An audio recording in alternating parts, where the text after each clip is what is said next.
అమ్మలగన్నయమ్మ ముగురమ్మల మూలపుటమ్మ చాలా పెద్దమ్మ సురారులమ్మ కడుపారడి పుచ్చడియమ్మ తన్నులో నమ్మిన వెల్పుటమ్మల మనమ్ముల నుండెడియమ్మ దుర్గమాయమ్మ కృపాబ్ధి ఇచ్యుత మహత్వ కవిత్వ పటుత్వ సంపదల్. నిత్యైవ సా జగన్మూర్తి. ఇక్కడ మొదలుపెట్టాడు ఋషి మళ్ళీను. నిత్యా ఏవ సా, ఆవిడ నిత్య. మీరేమన్నారు? ఆవిడెప్పుడు వచ్చిందండి అని అడిగారు. ఉత్పన్న. ఉత్పన్న అంటే పుట్టినది అని అర్థం. ఆవిడెప్పుడు పుట్టిందండి అని అడిగారు మీరు. పుట్టడం ఏంటయ్య బాబు, ఆవిడెప్పుడు ఉంది. అసలు పుట్టకుండా ఎప్పుడు ఏదైనా ఉంటుందా? ఇదేమైనా బాగుందా? ఈ ప్రశ్న ఎందుకు వేశాం? మనం ఎప్పుడో ఒకటి పుట్టాం కనుక, ప్రతిదీ పుట్టాలి అని అనుకుంటున్నాం కనుక, మనకి ఇది అలవాటైపోయింది కనుక దానికి కూడా అదే ఉండాలనుకుంటున్నాం. కాదరా బాబు, అది నిత్య. నిత్య అంటే ఎప్పుడూ ఉండేది, మారకుండా ఉండేది. రెండు అర్థాలు. నిత్య అంటే ఎప్పుడు ఉంటుంది, మారకుండా ఉంటుంది. ఎక్కడుంటుంది? జగన్మూర్తి. తర్వాత మాట నిత్యైవ సా జగన్మూర్తి. ఆవిడెప్పుడు ఉంటుంది, ఎక్కడో ఉంటుందంటే నీకు అప్రత్యక్షంగా ఉంటుందనుకోకు, ప్రత్యక్షంగా ఉంది. జగన్మూర్తి. ఈ జగత్తంతా ఆవిడ మూర్తే. ఆవిడ నిత్య జగన్మూర్తిగా ఉన్నది. నిత్యైవ సా జగన్మూర్తి. తయా సర్వమిదం తతం. ఆవిడ చేతని జగత్తంతా వ్యాపించబడిపోయి ఉన్నది. అవునా లేదు? మీరు ఎన్ని మార్లు వినుంటారు ఈ మాట. ఆవిడ చేతే జగత్తంతా వ్యాపించబడిపోయింది, ఆవిడే నడుపుతున్నది. నిత్యాయవ తథాపి. ఆవిడ నిత్యగా జగన్మూర్తిగా అంతా వ్యాపించిపోయినప్పటికీ కూడా, తథాపి అయినప్పటికీ, తత్సముత్పత్తి బహుదా శ్రూయతా మమ. ఆవిడ ఉత్పత్తులన్నీ మీకు చెప్తానన్నాడు. చాలా తెలివైనవాడు ఈయన కూడా. ఎలా పుట్టింది అని అడిగారు కదా, ఆమె పుట్టుకలు ఎన్నో ఉన్నాయి, ఆమెకు పుట్టుక లేదన్నాడు. పరస్పర విరుద్ధంలో ఉంది కదా. ఏ పుట్టుక లేని తల్లి ఎప్పుడు ఉంది. అమ్మవారు ఎప్పుడో వచ్చేవారు కాదు, ఎప్పుడు ఉన్నవారు. ఎలా ఉన్నారు అంటే ఈ జగద్రూపముగా వ్యాపించి నడిపిస్తూ ఉంది. చంద్ర సూర్యాదుల్లో, పంచభూతాల్లో, మీలో నాలో ప్రతి దాంట్లో శక్తి రూపముగా వ్యాపించిపోయి నడిపిస్తుంది. ఆవిడ నిత్య. ఆవిడ ఉత్పత్తి కూడా జరిగింది. ఉత్పత్తి ఎప్పుడు జరిగింది అంటే దేవానాం కార్యసిద్ధ్యర్థం. ఈ 3 శ్లోకాలు ముఖ్యమన్నాం కదా. ఇంకా చెప్పాలంటే 2 శ్లోకాలండి. మంత్రంగా చెప్తే 3 అయ్యే. దేవానాం కార్యసిద్ధ్యర్థం ఆవిర్భవతి సా యదా ఉత్పన్నేతి తదా లోకే సా నిత్యాప్యభిధీయతే. ఇదొక ముఖ్యమైన శ్లోకం. ఇది ఆవిడ నిత్య అయినప్పటికీ దేవానాం కార్యసిద్ధ్యర్థం ఆవిర్భవతి. దేవతల కార్యసిద్ధి కోసమై ఆవిడ ఆవిర్భవిస్తున్నది అన్నారు ఇక్కడ. అప్పుడు ఆవిడ ఉత్పన్న అవుతోంది కనుక ఉత్పన్నురాలయ్యింది అని అంటున్నారు. అందుకే మీ ప్రశ్న ఒక విధంగా సమంజసం, ఒక విధంగా అసమంజసం. ఆవిడ దేవతలను అనుగ్రహించడం కోసం ఒక రూపంతో, ఒక నామంతో ఉత్పన్నురాలయ్యింది. కానీ అప్పుడే ఆవిడ ఉందని కాదు. ఆవిడ ఎప్పుడు ఉన్నావిడే, ఇప్పుడు వచ్చింది. ఇప్పుడు మీరు ఎవరినో ఒక ఊరు నుంచి పిలిచారంటే అక్కడ ఉన్నవాడు ఇక్కడికి వచ్చాడు, కానీ ఇప్పుడు ఇక్కడ పుట్టలేదు కదా ఆయన. అదేవిధంగా ఎప్పుడూ అంతటా ఉన్న ఆవిడ నిత్యగా ఉన్నప్పుడు సర్వవ్యాపకురాలి ఉంది. ఉత్పన్నం జరిగినప్పుడు ఆవిడ ఒక రూపం ధరించి దేవతల కార్యం కోసం వచ్చింది ఆవిడ. ఇది కనుక మొత్తం ఇక్కడ రూపం ధరించినప్పుడు సగుణం ఎందుకంటే దేవకార్యార్థం, నిర్గుణంగా ఎప్పుడు ఉన్నది. అదేనండి, శక్తిగా సర్వవ్యాపకமாக ఉన్నటువంటి తల్లి దేవతలను అనుగ్రహించడం కోసం రూపం ధరించింది. కనుక దేవతలను అనుగ్రహించడం కోసం అమ్మ వచ్చినప్పుడు లీల అని అంటారు. ఆవిడెప్పుడు నిత్యముగా ఉన్నప్పుడు తత్వము అని అంటారు. తత్వము లీల ఇది అనమాట. అందుకే లీలగా ఆవిడ వచ్చినప్పుడు ఉత్పన్న అని వ్యవహారంలో మనం అంటున్నాం. కనుకనే దేవానాం కార్యసిద్ధ్యర్థం ఉత్పన్నేతి తదా లోకే సా నిత్యాపి అభిధీయతే. మళ్ళీ ఉత్పన్నురాలైనా ఆవిడ నిత్య అనే చెప్పబడుతున్నది. ఇక్కడ మాట వేశారండి, ఆవిర్భవించింది అన్నాడు. ఆవిర్భవతి, ఆవిర్భావం, సంభవం, ఈ 2 మాటలు ఉన్నాయి. కృష్ణ పరమాత్మ మాట అంటాడు, సంభవామి యుగే యుగే అన్నాడు. సంభవామి, నేను సంభవిస్తాను అన్నాడు. అందుకని భవామి అనలేదు. భవామి అంటే మీరు నేను అనే మాట, సంభవామి అంటే ఆయన అనే మాట. ఆయనవన్నీ సంభవములు, మనం భవములు. మనం పుడుతూ ఉంటాం, ఆయన తనని తాను పుట్టించుకుంటాడు. అది తేడా. కర్మ కొద్దీ పుట్టేది మనం, అవసరం కొద్దీ తనని తాను పుట్టించుకునేవాడు పరమాత్మ. అందుకే తనంత తాను తనని ప్రకటించుకుంటుంది అమ్మవారు. అప్పుడు ఆవిడ్ని ఉత్పన్న అని అంటాం. ఎందుకోసం వస్తుంది ఆవిడ? దేవానాం కార్యసిద్ధ్యర్థం, దేవతల కార్యమునికై. ఇదే మాట మీ లలితా శాస్త్రంలో మొదటి శ్లోకంలో చివరి నామంలో చదువుతున్నారు. ఏమిటి? దేవకార్య సముజ్జత. నిత్యగా ఉన్నప్పుడు జగన్మూర్తి, జగత్తులో 3 పనులు చేస్తుంది ఆవిడ. సృష్టి, స్థితి, లయ. శ్రీమాత, శ్రీ మహారాజ్ఞి, శ్రీమతి సింహాసనేశ్వరి. దేవకార్య సముజ్యత, దేవకార్యం కోసం వస్తుంది. ఒక్కొక్కసారి ఒక్కొక్క రూపంతో వస్తుంది అయ్యా. ఆ ఎప్పుడెప్పుడు దేవకార్యం కోసం వచ్చిందో ఆ కథలన్నీ స్మరించుకోండి, ఆ అమ్మ చేసిన పనులన్నీ స్మరించుకోండి, తరించిపోతారు. ఆవిడ మోక్షాన్ని ఇవ్వగలదు. కనుకని ఉత్పన్నురాలైన ఆ కథలు మీకు చెప్తున్నాను. ఇప్పుడు మొదటి కథని చెప్తున్నాను, వినండి అని మొదలుపెట్టాడు. అంటే ఇక్కడ వరకు మనకి ప్రధానమైన ఉపదేశ భాగం అయినది. ఇప్పుడు చెప్పబడుతున్నది అమ్మ యొక్క చరిత్ర. అందుకే ఇక్కడ 3 బీజాక్షములు లోపలున్నాయి, అంతే చెప్పుకోవడం. అమ్మ కథలు 3 ఉన్నాయి. ప్రతిదీ శ్రద్ధగా వినండి, మీకు ఈ వినడమే ఉపాసన అయిపోతుంది. శ్రద్ధగా దేవీ మహాత్మ్యం వింటే మొత్తం వినేటప్పటికల్లా ఒక ఫలితం మన చేతిలో ఉంటుందిట. కనుక వినదలుచుకుంటే మొత్తం వింటే ఆ సంపూర్ణమైన ఫలితం జీవితంలో మనకు ప్రవేశిస్తుంది. అది మీరు ఐహిక ఫలితం అనుకున్నారా, ఇక్కడ తిప్పేది ఆవిడ కనుక అది ఇస్తుంది. కాదు మనకు పారమార్థిక జ్ఞానం కావాలంటే అది ఇస్తున్నది. రెండూ ఇవ్వగలిగే శక్తి ఉంది. అందుకే 2 భక్తులను అక్కడ పెట్టాడు. ఎవరు? ఒకడు సమాధి, ఒకడు సురతుడు. ఇద్దరికి ఒకరే గురువు. ఇద్దరూ ఇప్పుడు తీసుకోబోయే ఉపదేశం ఒకటే. ఆ గురువు ద్వారా ఆరాధించిన దేవత ఒకటే. చూడండి, 2 భక్తులు, గురువు ఒకడు, దేవత ఒకడు, మంత్రం ఒకటే. భక్తులే 2, కానీ 2 అమ్మవారి అనుగ్రహాన్ని 2 రకాలుగా పొందారు. చివరికి నేను క్లైమాక్స్ ఇప్పుడు చెప్పను, చివరికి 2 2 రకాలు పొందారు. అంటే అర్థం ఏంటంటే గురువు చెప్పడం ఒకటే చెప్తాడు, అమ్మవారు కూడా ఒక్కరే. కానీ మన సంస్కారాలు, వాడి సంస్కారానికి అనుగుణంగా అమ్మ అనుగ్రహిస్తుంది. వాళ్ళిద్దరిని అనుగ్రహించేది మళ్ళీ, కానీ ఎవరిని ఎలా అనుగ్రహించాలో ఆవిడికి తెలుస్తుంది. అందుకే ఈ కథ ఉన్నదే మొత్తం దేవీ మహాత్మ్యం ఒక పర్ఫెక్ట్ స్టోరీ అండి, ఒక పరిపూర్ణమైన కథ. ఎక్కడ సాగదీతలు ఉండవు, అనవసరపు చర్చలు ఉండవు, సూటిగా చెప్పుకుంటూ పోతూ ఉంటాడు. అయినా ఎందుకు అందుకోలేమంటే మనకు కావాలనే ఆసక్తి లేదు. అది ఉంటే తప్పకుండా అందుకోగలం. కావాలనుకున్న వాడిని తరింపజేసే గొప్ప ఘట్టం కనుక శ్రద్ధాభక్తులతో వినవలసినటువంటి విషయం ఇది. ఇప్పుడు అమ్మ యొక్క ఉత్పత్తి చెప్తున్నాను. మొదటి ఉత్పత్తి ఏమిటి అంటే, యోగ నిద్రాం యదా విష్ణుర్జగచ్చేకార్ణవీకృతే ఆస్థీర్య శేషమభజత్ కల్పాంతే భగవాన్ ప్రభు. యోగ నిద్రగా ఉన్నటువంటి తల్లావిడ.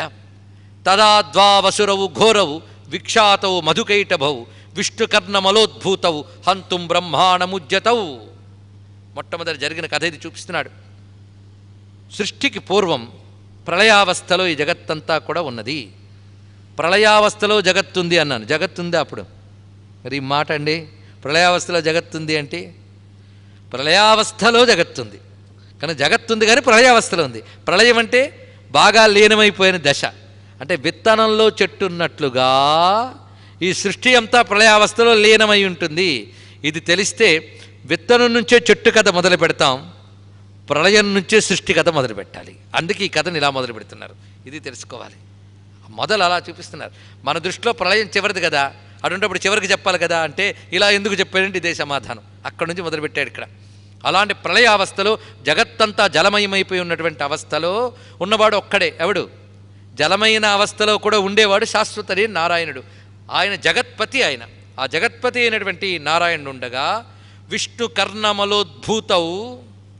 నారాయణుడు తన రూపాన్ని ప్రకటించగానే ఆయన కర్ణమాలిన్యంలోంచి 2 రాక్షసులు వచ్చారట. చెవి గులిమి అని అంటారు కదా. ఏమిటండి విష్ణువుకు కూడా మాలిన్యం పట్టడం ఏమిటి? ప్రశ్నలు వస్తాయి కదా. మనకే వచ్చిన ప్రశ్నలు ఋషికి రావా? ఏదో సమాధానం ఉంది, కథ పూర్తయ్యాక చెప్తా. ఓపికంటే సస్పెన్స్ భరించండి, అప్పుడు విప్పుదాం. ఇందులో విష్ణు కర్ణమలోద్భూతవు, విష్ణు కర్ణ మాలిన్యం నుంచి పుట్టారట 2. అప్పుడు వాళ్ళిద్దరూ ఏం చేశారంటే ఆ 2కి కూడా ఏం తోచలేదుట. ఇటు అటు చుట్టూ చూశారు. తోచకపోతే ఏం చేయాలండి? హాయిగా కూర్చొని ధ్యానం చేయొచ్చు, కానీ అందరూ చేస్తారా? తోచకపోతే ఏదో ఒకటి కల్పించుకుంటారు, పనికి మాలిన పనేనా. అదే అసుర లక్షణం అంటే. అందుకే వాళ్ళిద్దరు రాక్షసులు. వాళ్ళకి ఏం తోచలేదుట. తోచక చుట్టూ చూశారు. ఎవరినైనా గిల్లాలి, గిచ్చాలి, గొడవ పెట్టుకోవాలని కోరిక పుట్టింది వాళ్ళకి. ఎందుకంటే వాళ్ళు శాంతిగా ఉండరు, ఇంకోటి శాంతిగా ఉండనివ్వరు. ఇది వాళ్ళ పరిస్థితి. చుట్టూ చూశారు, ఎవ్వరూ కనబడలే. ఈయనున్నాడు అంటే మంచి నిద్రపోతున్నాడు, యోగ నిద్ర. పైకి చూశారట. పైకి చూడగానే విష్ణువు నాభి కమలం నుంచి వచ్చినవాడు కూడా ఉన్నాడు. వాడు విష్ణువు నుంచి వచ్చినవాడే. మది ఆలోచించండి. వాడు ఎక్కడ కూర్చున్నాడు? నాభి నుంచి వచ్చిన కమలానికి పైన కూర్చున్నాడు వాడు. వాడిని చూసేట్టు ఇదిగో ఎవడో పైన ఉన్నాడు, వీడి దగ్గరికి వెళ్దాం, మనకి ఏదైనా కాలక్షేపం దొరుకుతుంది. వెళ్ళేట వెళ్ళగానే ఆయనకు అప్పుడే నారాయణుడు ఇచ్చినటువంటి ఆ వేద విద్యనంతటినీ అనుసంధానం చేసుకుంటున్నాడు. 4 ముఖాలు పెద్ద ఆయన. ఆయన చూసి ఈయన ఎవడో బాగున్నాడయ్యా అని వెళ్ళి ఆయన్ని గెలడం మొదలెట్టట. ఆయన ఈ రాక్షసులను నిభాయించుకోలేకపోతున్నాడు. ఆయనకి వల్లనవుతుందా, వీళ్ళ నుంచి నన్ను ఎవడు కాపాడుతాడా అని చుట్టూ చూసేట. చూసినప్పుడు కింద పడుకుని ఈయన కనిపించాడు. ఏ బాబు నిద్రలే అంటున్నట్ట. ఆయన ఏమీ నిద్రలేదు, చక్క పడుకుని ఉన్నాడు. ఆయన పరిస్థితి, ఆయన నిద్ర పేరేమిటి? విష్ణువు నిద్రపోతున్నాడంటే మనలాగే అని ఎక్కడ అనుకుంటామేమోనని యోగ నిద్ర అని పేరు పెట్టారు దానికి. నిద్రలు భలే ఉంటాయండి. అసలు నిద్ర చాలా గొప్పది. నిద్ర కూడా అమ్మవారేట. అందుకే కొంతమంది అమ్మవారిని ప్రవచనంలోనే చూపిస్తూ ఉంటారు. మాకు బాగోదు అప్పుడు. యాదేవి సర్వభూతేషు అది వస్తుంది. నిద్ర పట్టకపోతే వచ్చే నరకం అంతా ఇంత కాదు. కొంతమందికి నిద్ర పట్టకపోవడం వల్ల శరీరంలో సరైన పునరుత్పత్తి జరగదు, కణ నిర్మాణం జరగదు. అంతేకాదు వాడు మానసికంగా శారీరకంగా రోగి అయిపోతాడు. అవునా లేదా? నిద్ర ఉండాలి. మన శరీర ఉత్పత్తికి తగినటువంటి తిరిగి సమర్థ శరీరంలోకి భగవంతుడి నిద్ర అనే రూపంతో అమ్మవారు మనలోనే ఉన్నారు. అవి నిద్ర రూపంలో మనలో వస్తుందండి. ఒక్కసారి ఆలోచించండి. మనం ఎలా నిద్రపోతాం, ఎలా నిద్రలేస్తాం, ఇది ఆలోచిస్తే అమ్మవారు అర్థమైపోతుంది. రాత్రి పడుకునే ముందు అలారం పెట్టుకుంటానండి, పొద్దున మోగ్గానే లేస్తానండి అని ఒక ఆయన. అంటే నేను నిద్రపోవడానికి కారణం అలారం పెట్టడం. అవునా? అలారం పెడితే నిద్ర వచ్చేస్తుంది? రాదు. నిద్ర లేవడానికి అలారం మోగడం కాదు. అలారం మోగిన నువ్వు లేవద్దు. చిన్నపిల్లాడు రాత్రి టీవీ చూస్తూ 12 అయిపోతే తల్లి కొట్టి నిద్ర పుచ్చుతుంది. అవునా లేదా? మళ్ళీ తెల్లారి 6 అయినా లేవకపోతే కొట్టి నిద్ర లేపుతుంది.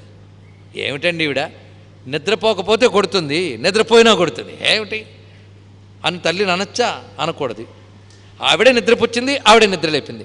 బయట పిల్లాన్ని నిద్రపుచ్చింది, నిద్రలేపింది సరేనండి. కానీ ప్రతి వాడు సృష్టిలో నిద్రపోతున్నాడు, నిద్రలేపుతున్నాడు. ఎవరు నిద్రపుచ్చారు, ఎవరు నిద్రలేపారు ఆలోచించండి. ఆ లేపిన ఆవిడ నిద్ర లేపకపోతే పక్క వాళ్ళు ఎన్ని తడిమినా ఇంకా లేకపోతే అయిపోయిందండి అంటారు. అవునా లేదా? కనుక ఆవిడే మనలో నిద్ర పుచ్చుతోంది, నిద్ర లేపుతుంది. ఎప్పుడు ఆలోచించండి, ఎవరు నిద్ర పుచ్చుతున్నారు, ఎవరు నిద్ర లేపుతున్నారు. మనం ఏకాంతంగా కూర్చుంటే ఆలోచిస్తే జ్ఞానం వచ్చేస్తుంది. అందుకు భయపడే ఆలోచించాం మనం. ఎవరిచ్చేస్తున్నారు? మనలోనే ఉన్న ఒక ఆవిడే చైతన్యం. ఇది తెలిస్తే అమ్మ ఎంతో దూరంలో లేదు, మీలో నాలో అందరిలో ఉండి నిద్రపుచ్చుతోంది, నిద్ర లేపుతుంది, అన్నం తినిపిస్తోంది, అరిగిస్తోంది, శక్తిగా మార్చుతోంది. మొత్తం ఆవిడ చేస్తున్న పని చాలా ఎక్కువ. ఇది మొత్తం ప్రపంచమంతా ఇదే పని చేస్తుందని నిత్య జగన్మూర్తి తయా సర్వమిదం తతమని మొట్టమొదటి మాట ఇదే. కానీ మిమ్మల్నైనా నన్నైనా సృష్టిలో సర్వజీవికోటి నిద్రపుచ్చి నిద్రలేపే ఆవిడే. మనం ఒక పని పెట్టుకుంటే నిద్రలేస్తాం, పని పూర్తి చేసే నిద్రపోతాం. ఆ మహానుభావుడు కూడా సృష్టి అనే పని పెట్టుకుంటే నిద్రలేస్తాడు, ఆ పని అయితే నిద్రపోతాడు. ఆయన కూడా మిమ్మల్ని నన్ను నిద్రపుచ్చినట్టే ఆయన్ని నిద్రపుచ్చుతుంది. కనుక ఆయన్ని మెగా నిద్ర. మనదంతా కూడాను మైక్రో, అంది మా సామాన్యమైన విషయం కాదు, అది చాలా గొప్ప విషయం. అందుకు అక్కడ వచ్చేటప్పటికల్లా కాస్మిక్ లెవెల్, కాస్మిక్ నిద్ర, అది యోగ నిద్ర. అందుకు మళ్ళా నిద్ర అనుకోకూడదు. మనది మొద్దు నిద్ర, అయింది యోగ నిద్ర. మనం రాత్రిపూట నిద్రపోతాం కాదు, మన బతుకంతా ఒక నిద్రట. ఒక మహానుభావుడు పేరు చెప్తున్నాడు, 4 రకాల నిద్రలు చెప్పాడండి. త్వం భూతభర్తరి భవస్యనుభూతి నిద్ర, సోమస్య పాతరి బిడౌజసి మొద నిద్ర, సంసారసక్త హృదయేశ్వసి మోహనిద్ర అన్నారు. ఇక్కడ ఇది ప్రధానమైనటువంటిది. ఈ 3 సంసారసక్త హృదయేశ్వసి మోహనిద్ర, 3 నిద్రలు. ఇంకో నిద్ర మనకు తెలిసిందే, శరీరం అలసిపోతే నిద్రపోతాం. అప్పుడు కూడా చైతన్యం నిద్రపోదు. చైతన్యం నిద్రపోతే రాత్రి నువ్వు పడుకున్నదంతా అరిగించుకుంటూ కూర్చుని నీళ్ళు ఊపిరి నడుపుతూ ఉంటుంది. మొత్తం సిస్టమ్ అంతా నిద్రపోదు, ఒక సిస్టమ్ పనిచేస్తుంటుంది. తెలుస్తుంది కదా? అయితే ఇక్కడ ఈ 3 నిద్రలు చూడండి. త్వం భూతభస్తరి భవస్యనుభూతి నిద్ర, సోమస్య పాతరి బిడౌజసి మోద నిద్ర, ఛాయేశ్వరాత్మన పుమాత్మని యోగ నిద్ర, సంసారసక్త హృదయేశ్వసి మోహనిద్ర. ఇందులో ప్రత్యేకమైన భావం ఏంటంటే ఇంద్రుడిలో ఒక నిద్ర ఉంటుంది, దాని పేరు మోద నిద్ర. దాని గురించి నేను ఇప్పుడు చర్చ చేయనది పెద్ద సబ్జెక్ట్ అది. ఇక నారాయణుల్లో ఉన్నది యోగ నిద్ర. యోగ నిద్ర అన్నప్పుడు యోగము అంటే జ్ఞానము. చూడండి, యోగం అంటే జ్ఞానము, నిద్ర అంటే ఆ జ్ఞానం లేకపోవడం. అంతే కదా? మనం మెలకువలో ఉండి నేను నిద్రపోతూ ఉపన్యాసం విన్నానండి అన్నాడు ఒక ఆయన. అది వల్ల కాదు. నిద్రపోతున్నా నేను వినేశానండి అని. అదో శక్తి ఉంటుందా నాకు తెలియదు. ఏదో ఒకటే జరుగుతుంది, ఏదో మెలకువ ఆరి నిద్ర, ఈ 2 మధ్యలో ఒక స్థితి ఉంటుందా అంటే అదే మగత అంటే ఏది ఉండదు అక్కడ. కానీ యోగ నిద్ర అంటే యోగం అంటే మెలకువ జ్ఞానము, నిద్ర అంటే అది లేకపోవడం. 2 పరస్పర విరుద్ధాంశాలు ఉంటాయా ఎక్కడైనా? ఆయన దగ్గర ఉన్నాయట, అదే యోగ నిద్ర. అంటే విష్ణుమూర్తి పూర్తి జ్ఞానంలో ఉన్నాడండి. మనకు నిద్రపోతే పక్కన ఏం జరుగుతుందో తెలియదు. ఈయనకి నిద్రపోయినా అన్నీ తెలుసు. ఈయనకి తన సర్వజ్ఞత్వం ఏమాత్రం చెదరలేదు కనుక యోగం ఉంది. మరి నిద్రను ఎందుకన్నారు అంటే ఇంకా ప్రపంచం గురించి పట్టించుకోలేదు ఆయన, ప్రపంచ విషయమై బహిర్ముఖుడు కాలేదు కనుక నిద్ర ఉంది అక్కడ. అందుకు యోగ నిద్ర అని చెప్పారు. ఇక్కడ పూర్తి జ్ఞానంలోనే ఉన్నాడు. ఆయనలో జ్ఞానంగా ఉన్నది ఆవిడే, ఆయన ప్రస్తుతం నిద్రపుచ్చినది ఆవిడే, రెండు ఆవిడే. కనుక ఇప్పుడు ఈ మహానుభావుడు ఏంటంటే ఈ లేవయ్యా లేవయ్యా అని ఎంత అడుగుతున్నప్పటికీ కూడా ఆయన లేవలేదు ఎప్పుడో. అప్పుడు బ్రహ్మగారి ఆలోచన కూడా వచ్చిందిట, నేను ఈయన్ని నిద్రలేపే బదులు ఈయన నిద్రనే ప్రార్థిస్తే ఎలా ఉంటుందని ఆలోచించింది. ఇది కావాలండి మనకి ఇక్కడ, ఆయన నిద్రనే ప్రార్థిస్తాను అని ఆ నిద్రని ప్రార్థించడం మొదలుపెట్టాడు. ఆ యోగ నిద్రాదేవిని స్తోత్రం చేస్తూ ఉన్నాడు ఇక్కడ. ఇది బ్రహ్మదేవుడు చేసిన స్తుతి. నేను 4 స్తోత్రాలని చెప్పానే, అందులో మొదటిది.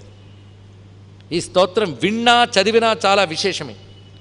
అయితే ప్రతి స్తోత్రాలకి సూక్తములు కొన్ని ఆధారములు ఉన్నాయి. వేద సూక్తముల్లోంచే స్తోత్రాలు తీసుకొచ్చారు కనుక మీరు ఈ స్తోత్రం చదివితే ఆ సూక్తం చదివిన ఫలితం. ఇది వేదముల్లో రాత్రి సూక్తం అని ఒక సూక్తం ఉంది, చాలా ఆశ్చర్యకరమైన సూక్తం. దీని భాగం మనకి ఋగ్వేదంలో సామవేదంలో ఉంటాయి. వేదంలో ఉన్నదే ఇదంతా చెప్పారు, నిన్న చెప్పారు కదా, ఎక్కడ ఎలా చెప్పారో కూడా చూడండి. ఆ రాత్రి సూక్తం పారాయణ చేస్తే దానికి ఒక ఫలితం చెప్పారండి. ఆ రాత్రి సూక్తం చదివితేట కొంతకాలం అయ్యాక పండిన సమయం తెలుసుకుని అమ్మవారు కనపడతారట వాడికి. అంతేగాని నువ్వు సాధన చేసేసి నువ్వు డైరీ మెయింటైన్ చేస్తూ రోజుకి ఇన్ని వేలు చేశాను, ఇన్ని లక్షలు అయిపోయాయి, పండిపోయింది నువ్వు అనుకుంటే లాభం లేదు. నీ నెంబర్లు వేరు, ఆవిడ నెంబర్ వేరు. ఆవిడ ఎలా చూస్తుందో మనకేం తెలుసు. రామకృష్ణ పరమహంసకి ఒక మాల తిప్పితే ఆ మంత్ర దేవత కనబడేదిట, మనకు మాలలు తిరిగిపోతేనే కానీ దేవత కనబడలే. కనుక వాళ్ళ యొక్క సాధనా విశేషమైన భేదములు బట్టి ఉంటాయి. మనమా డిసైడ్ చేసేది సాధన చేసుకుంటూ కూర్చోవాలి తప్ప పండడం గురించి ఆలోచించే విషయం కూడా ఆవిడే, అంతే. అలా ఉండాలి. ఆవిడకి తెలుస్తుంది. ఈ రాత్రి సూక్త పారాయణ చేస్తేట ఆవిడ కనబడుతుంది రండి. కనబడి ఏంటంటుందో తెలుసా, నువ్వు ఫలానా సంవత్సరం, ఫలానా అయనం, ఫలానా ఋతువు, ఫలానా మాసం, ఫలానా పక్షం, ఫలానా తిథి, ఫలానా దినం, ఫలానా గడియలో పోతావు చెప్తుందిట. ఇప్పుడు నీకేం కావాలి, పోయిన తర్వాత నీకేం కావాలి, ఇదిగో చూడు వీటిపైన ఇన్ని లోకములు ఉన్నాయి, ఈ లోకంలో ఈ సుఖం ఉంటుంది, ఆ లోకంలో ఆ సుఖం ఉంటుంది, ఆ లోకంలో ఆ సుఖం ఉంటుంది, ఇవన్నీ ఉత్తమ సుఖలోకాలు చూపిస్తుందట. చూపించి ఇందులో నీకేం కావాలని అడుగుతుందిటండి ఆవిడ. అడిగితే ఈ రాత్రి సూక్త పారాయణ చేసడం వల్ల వీడిలో పక్వత వస్తే వీడంటట, నాకు ఈ లోకాలేవి అక్కర్లేదమ్మా, లోకాతీత గుణాతీత సర్వాతీత శమాత్మిక అయిన జ్ఞానం కావాలంటట తెలివిగా. అయితే ఇస్తున్నాను రా నాయన లాగేస్తుందిరా రాత్రి. ఇది రాత్రి సూక్తం చెప్తూ రాత్రి సూక్త పారాయణ ఫలం కూడా చెప్పిందని వేదం అక్కడ. ఇది రాత్రి సూక్త విశేషం. రాత్రి అనగా ఈ జగత్తంతా ఏ తల్లి కడుపులో ఉందో ఆ తల్లి రాత్రి, ప్రళయం, అంతే కదా. అన్నీ ఆ తల్లి కడుపులోకి వెళ్ళిపోయేట. ఏ చైతన్యంలో రాత్రి ఎక్కి నువ్వు మొత్తం వెళ్ళిపోతావు, మళ్ళీ లేచేది ఆ చైతన్యంలోంచే లేస్తావు నువ్వు. అప్పుడు ఇప్పుడు కూడా విడిచిపెట్టకుండా ఉంటుంది ఆ చైతన్యమే. కనుక ఆ నిద్రాస్థితి, యోగ నిద్రాస్థితిలో ఉన్నటువంటి ఆ మహా చైతన్యాన్ని, ఆ బీజావస్థలో ఉండేటువంటి ఆ మహా చైతన్యాన్ని, ఆ ప్రళయావస్థలో ఉన్న మహా చైతన్యాన్ని యోగ నిద్రాదేవిని స్తుతించడం అనేది అత్యంత ఉత్కృష్టమైన స్థుతి బ్రహ్మదేవుడు చేశాడు. ఈ స్థుతి పూర్తయిందో లేదో నారాయణ నుంచి వెలుకొచ్చింది రండి ఆ తల్లి. ఎలా వచ్చిందంటే ఆ నాసిక నుంచి, నేత్రాల నుంచి, అన్నిట్లోంచి వెలుకొచ్చి బ్రహ్మగారికి కనబడిందిట ఒక రూపం. 10 చేతులతో 10 వదనములతో ఆ తల్లి గోచరిస్తూ అద్భుతమైనటువంటి రూపాన్ని ప్రదర్శించింది. ఆ తల్లిని చూసి నమస్కరిస్తూ బ్రహ్మదేవుడు ప్రార్థన చేశాడు. ఆ తల్లిని మనము ప్రార్థన చేద్దాం. అయితే ఏ స్తోత్రం చదివితే అమ్మ కనబడిందో ఆ స్తోత్రం మాత్రం చెప్పలేదు, చెప్తే మరో గంట పడుతుంది. అత్యద్భుతమైన సూక్తం అది, ఈయన చేస్తున్నటువంటి స్తోత్రం. దాన్ని మనం రేపటి రోజున తిరిగి తెలుసుకుంటాం. త్వం స్వాహా త్వం స్వధా త్వం హి వషట్కారస్త్వరాత్మిక సుధాత్వమక్షరే నిత్యే త్రిధా మాత్రాత్మికా స్థిత అర్ధమాత్రా స్థిత నిత్య యా అనుచ్చార్య విశేషతః త్వమేవ సంధ్యా సావిత్రీ త్వం వేద జననీ పరా. ఇలాగా మొదలవుతూ వస్తుంది ప్రథమ శ్లోకాలు. ఇందులో అమ్మవారంటే ఏమిటో చెప్తాడండి. ప్రతి స్తోత్రం కూడా అమ్మవారంటే ఏమిటో చెప్తుంది. అది తెలుసుకుంటే ఇంకేం కావాలి. ఆ అమ్మని అలా భావన చేస్తూ ఉంటే ఇంక అమ్మే మిగులుతుంది. మీరు ఏది భావిస్తే అదే మిగులుతుంది, అమ్మను భావిస్తే అమ్మ మిగులుతుంది. అలా మొదలవుతోంది ఇక్కడ. మహాకాళీ స్థుతి, యోగ నిద్రాస్థుతి.